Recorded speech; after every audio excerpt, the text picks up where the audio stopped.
मीरा शर्मा ने कभी नहीं सोचा था कि जिस वाक्य से उसकी शादी की दिशा बदल जाएगी वो इतना शांत होगा। अब फ्री में चलना आज से बंद, रोहन ने कहा। उसकी आवाज ऊंची नहीं थी, उसके चेहरे पर गुस्सा भी नहीं था।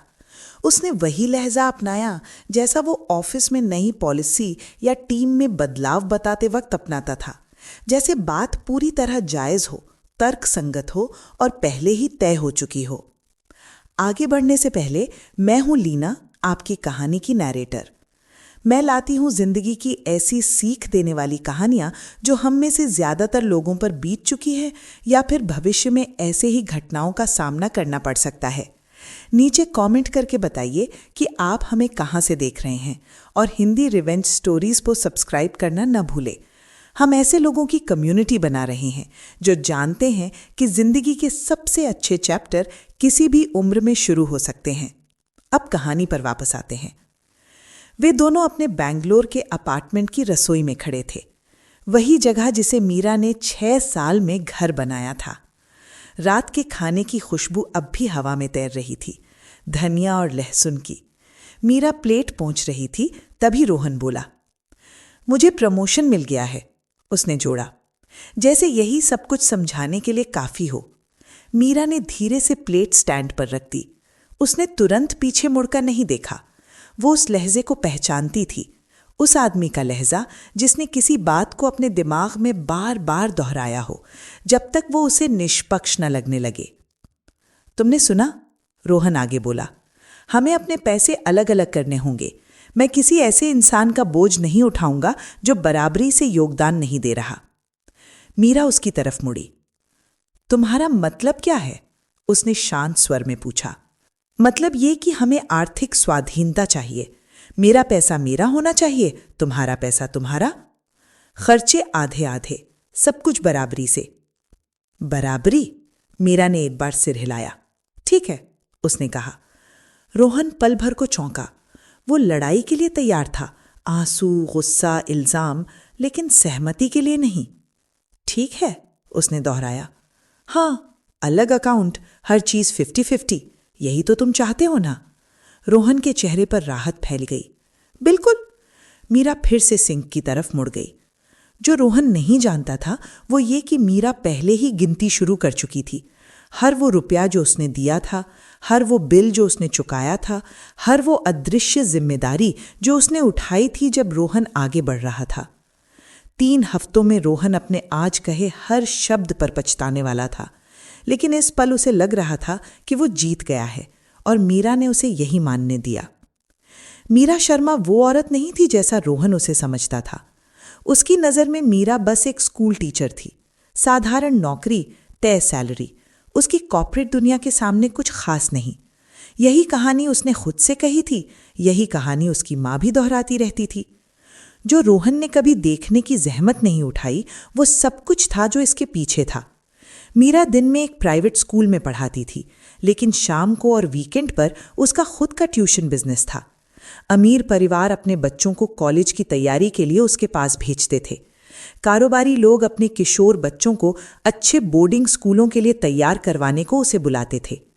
कुछ क्लाइंट 1 घंटे के लिए उतना देते थे जितना रोहन किसी अच्छे डिनर पर खर्च करता था। वो सारा पैसा जॉइंट अकाउंट में जाता था, चुपचाप, बिना किसी घोषणा के, बिना तालियों के। मीरा घर भी संभालती थी। बिल भरना, सब्सक्रिप्शन ट्रैक करना, डॉक्टर की अपॉइंटमेंट बुक करना, कुछ टूटे तो मरम्मत करवाना, सब वही करती थी। फ्रिज में राशन अपने आप आ जाता था, अलमारी में कपड़े साफ मिलते थे। रोहन ने कभी वो मेहनत नहीं देखी। उसने सिर्फ नतीजा देखा। टेबल पर खाना, जली हुई लाइटें, धुले हुए सूट, व्यवस्थित सोशल कैलेंडर और हर साल उसकी माँ का जन्मदिन याद रखा जाना। रोहन को लगता था ये सब अपने आप हो जाता है, लेकिन ऐसा नहीं था। ये सब होता था क्योंकि मीरा इन्हें होने देती थी। जब रोहन अपना करियर बना रहा था, मीरा वो सिस्टम बना रही थी जिसने उसे ऐसा करने दिया। वो तनाव खुद झेलती थी ताकि रोहन फोकस कर सके। वो पैसे खर्च करती थी ताकि उसे सोचना न पड़े। लेकिन जब लोग सिस्टम देखना बंद कर देते हैं तो उन्हें लगता है कि सिस्टम मुफ्त है। यही वजह थी कि रोहन को लगने लगा कि उसकी जिंदगी सिर्फ उसकी सैलरी पर चलती है। यही वजह थी कि उसने उस औरत को जो सब कुछ संभाले हुए थी फ्री लोडर कह दिया। और अब मीरा उसे ये समझाने वाली थी कि वो कितना गलत था।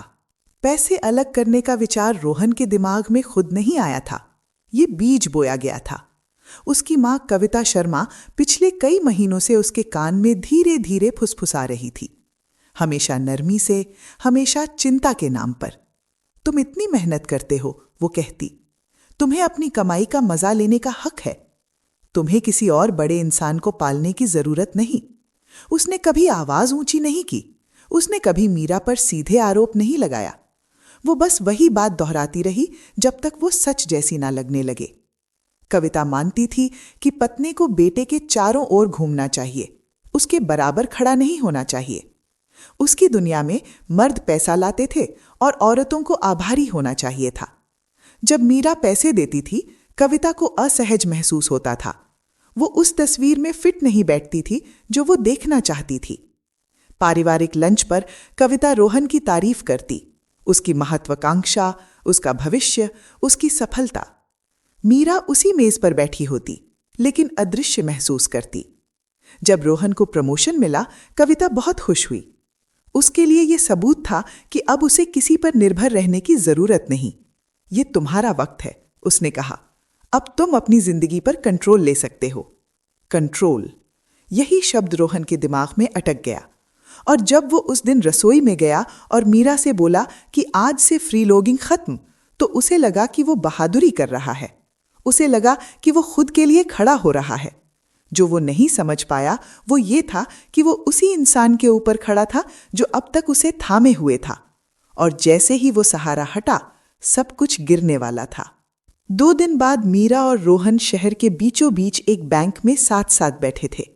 इमारत शांत और सलीकेदार थी, हल्की रोशनी, साफ डेस्क, ऐसी जगह जहां पैसा सुरक्षित महसूस कराता है। 50 के आसपास की एक महिला, निधि नाम की, उन्हें प्रोफेशनल मुस्कान के साथ मिली। उसकी आवाज में वो ठहराव था जो ऐसे मलों में कई जोड़ियों को देख चुके इंसान में होता है। तो आप अपना जॉइंट अकाउंट 2 अलग अलग अकाउंट में बदलना चाहते हैं? उसने पूछा। हाँ, रोहन ने तुरंत जवाब दिया। मीरा ने कोई जल्दी नहीं दिखाई। मीरा ने बस हल्के से सिर हिला दिया। निधि ने कुछ टाइप किया, फिर ऊपर देखा। मौजूदा बैलेंस को आप किस तरह से बांटना चाहेंगे? रोहन ने मीरा की तरफ देखा। उसे उम्मीद थी कि वो हिचकिचाएगी, कुछ उदार सुझाव देगी, हमेशा की तरह पीछे हट जाएगी। आधा, मीरा ने कहा। रोहन जैसे जम गया। आधा, उसने दोहराया। 50-50, मीरा ने शांत स्वर में कहा। बराबरी का मतलब यही होता है। कुछ पलों के लिए खामोशी छा गई। निधि इंतजार करती रही। रोहन ने स्क्रीन की तरफ देखा, जैसे आंकड़े अपने आप बदल जाएंगे। ठीक है, उसने कहा। कागज छपे, फॉर्म साइन हुए। उनका साझा अकाउंट अब बस इतिहास बनने वाला था। निधि ने समझाया कि पैसा कैसे ट्रांसफर होगा, नए कार्ड कब आएंगे, और आगे से सैलरी और बाकी जमा अलग अलग अकाउंट में जाएगी। और घर के खर्च? निधि ने पूछा। कैसे संभालेंगे? आधे आधे, रोहन ने कहा। मीरा ने अपना बैग खोला और फोन निकाल लिया। तो हमें उन्हें ट्रैक करना चाहिए। ट्रैक? रोहन ने पूछा। एक साझा स्प्रेडशीट, मीरा बोली। हर किराने की खरीद, हर घरेलू सामान, हर बिल, महीने के अंत में हिसाब बराबर करेंगे। रोहन झिझका। ये उस तरह की आजादी नहीं थी जिसकी उसने कल्पना की थी, लेकिन उसने सिर हिला दिया। मीरा ने वहीं फाइल बना दी। तारीख, सामान, खर्च, किसने भुगतान किया। उसने फाइल रोहन के साथ शेयर कर दी। एक नई शुरुआत, उसने कहा। रोहन मुस्कुराया, लेकिन उसकी आंखों में कुछ बदल चुका था। पहली बार उसे एहसास होने लगा था कि जो उसने शुरू किया है वो जीत नहीं है, वो एक परीक्षा है, और उसे अंदाजा नहीं था कि वो इसमें कितनी बुरी तरह असफल होने वाला है। बदलाव चुपचाप शुरू हुए। निधि ने कुछ भी घोषित नहीं किया, न बहस की, न शिकायत। उसने बस वो करना बंद कर दिया जो वो हमेशा करती आई थी। पहली रात उसने सिर्फ अपने लिए खाना बनाया और रोहन के लिए एक नोट छोड़ दिया, अगर चाहो तो बर्तन में पास्ता है। रोहन ने उलझन में रसोई को देखा। उसे आदत थी कि प्लेट अपने आप सामने आ जाए, खाना गर्म और तैयार मिले। उसने खुद परोसा। सॉस नहीं मिला, खाना दोबारा गर्म किया, जबकि वो पहले से ही गर्म था। अगली सुबह मीरा ने कॉफी सिर्फ अपने लिए बनाई। रोहन ने मग में इंस्टेंट कॉफी डाली और स्वाद पर मुंह बनाया। किराने का सामान एक और झटका था। मीरा ने वही खरीदा जिसकी उसे जरूरत थी, सब्जियां, साधारण खाना, संतुलित मात्रा। रोहन खुद खरीदारी करने गया और फ्रोजन फूड और बेतरतीब चीजें ले आया जो आपस में मेल ही नहीं खाती थी। हफ्ते के अंत तक उसने खाने पर उतना खर्च कर दिया था जितना मीरा पूरे महीने में करती थी। स्प्रेडशीट तेजी से भरने लगी।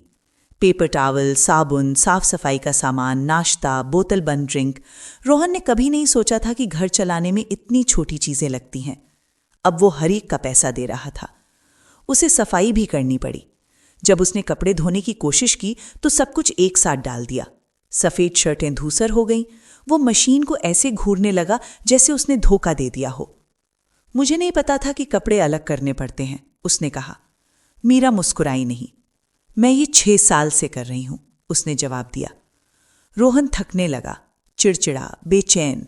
इसलिए नहीं कि मीरा बेरहम थी, बल्कि इसलिए कि अपनी जिंदगी में पहली बार वो खुद के लिए जिम्मेदार था, और जिम्मेदारी उससे कहीं ज्यादा भारी थी जितनी उसने कभी सोची थी। बैंक जाने के 3 हफ्ते बाद रोहन ने मीरा को याद दिलाया कि उसकी बहन डिनर पर आ रही है। रिया और उसका पति रविवार दोपहर को उपनगर से ड्राइव करके आने वाले थे। वे हमेशा 5 बजे खाते थे और उन्हें हमेशा ठीक ठाक खाना चाहिए होता था। तुम जानती हो रिया को चीजें कैसी पसंद हैं। डिनर टाइम पर तैयार होना चाहिए। मीरा ने लैपटॉप से नजर नहीं उठाई। मैं खाना नहीं बना रही। रोहन ने उसे घूरा। मतलब तुम खाना नहीं बना रही? मीरा बोली। तुम्हारे मेहमान, तुम्हारा पैसा, तुम्हारी जिम्मेदारी। ये बकवास है, रोहन ने कहा। तुम हमेशा बनाती रही हो। मीरा ने शांत स्वर में कहा। अब हमारे पैसे अलग हैं। रोहन ने बहस नहीं की। उस शाम वो कई सालों बाद खुद स्टोर गया। वो घंटों तक बाहर रहा। जब लौटा तो थका हुआ और उलझा दिख रहा था। थैलियों में बेतरतीब सामान था, कोल्ड कट्स, ब्रेड और एक पाई जो पहले से दब चुकी थी। तुम ये हर हफ्ते कैसे कर लेती थी? उसने पूछा। मीरा ने बस कंधे उचका दिए। रविवार को ठीक 5 बजे रिया अंदर आई और तुरंत नाक से कोड़ ली। रोस्ट कहाँ है? उसने पूछा। मुझे कुछ पकने की खुशबू नहीं आ रही। आज कुछ सादा है, रोहन ने कहा। रिया ने मेज की तरफ देखा। प्लास्टिक के डिब्बे, स्टोर से लाया हुआ खाना, कुछ भी गर्म नहीं। ये क्या है? उसने सख्ती से पूछा। मीरा लिविंग रूम में बैठी किताब पढ़ रही थी। रोहन ने निगल लिया। मीरा और मेरे पैसे अब अलग हैं, उसने कहा। वो अब खाना नहीं बनाती। रिया ने मीरा की तरफ देखा। क्या हुआ? रोहन ने सब समझाया। प्रमोशन, फ्री लोडर वाली बात, 50-50 का बंटवारा। जब वो खत्म हुआ, रिया हंसी, लेकिन वो हंसी नरम नहीं थी। तुम और माँ, उसने कहा, उस औरत को जो तुम्हारी पूरी जिंदगी चलाती है बोझ कह रहे थे। रोहन चुप रहा। ये पागलपन है, रिया बोली। अजय, हम जा रहे हैं। उसने झुककर मीरा के गाल पर किस किया। तुम इससे बेहतर के हकदार हो। रोहन कमरे के बीच खड़ा रहा, उस खाने को देखता हुआ जिसे वो ढंग से तैयार भी नहीं कर पाया था। पहली बार उसने देखा कि उसने खुद को कितना अकेला कर लिया था।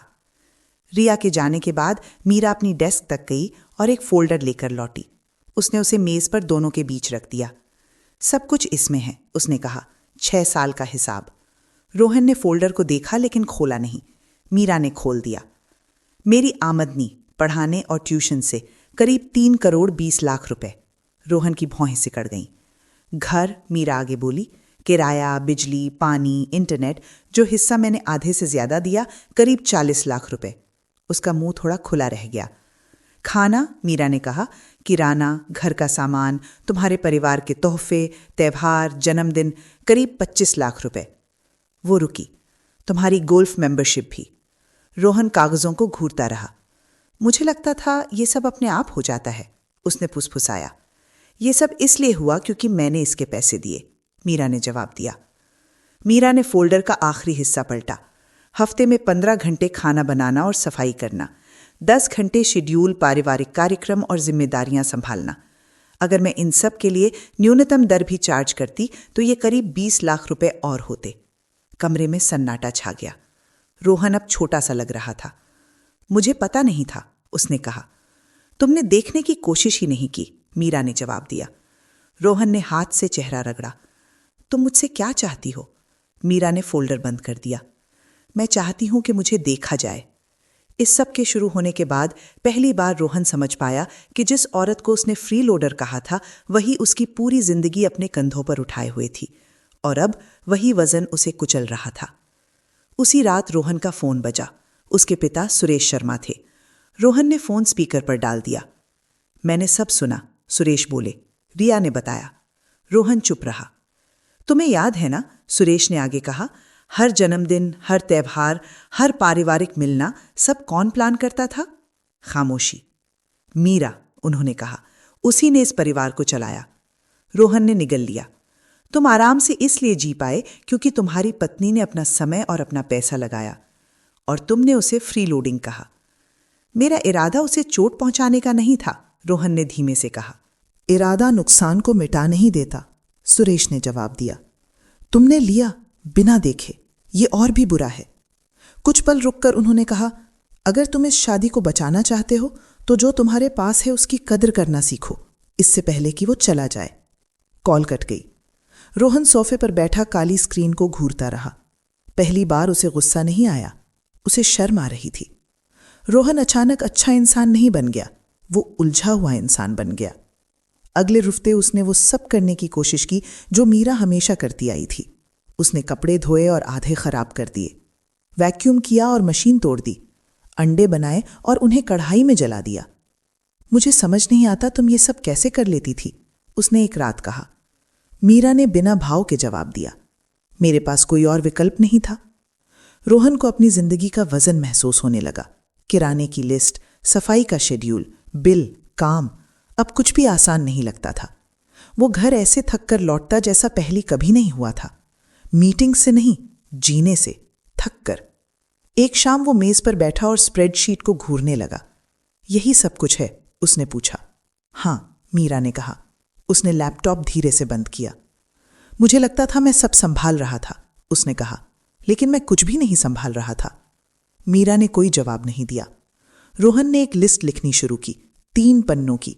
वो सब चीजें जो मीरा ने की थीं, वो सब जो उसने कभी नोटिस ही नहीं किया था।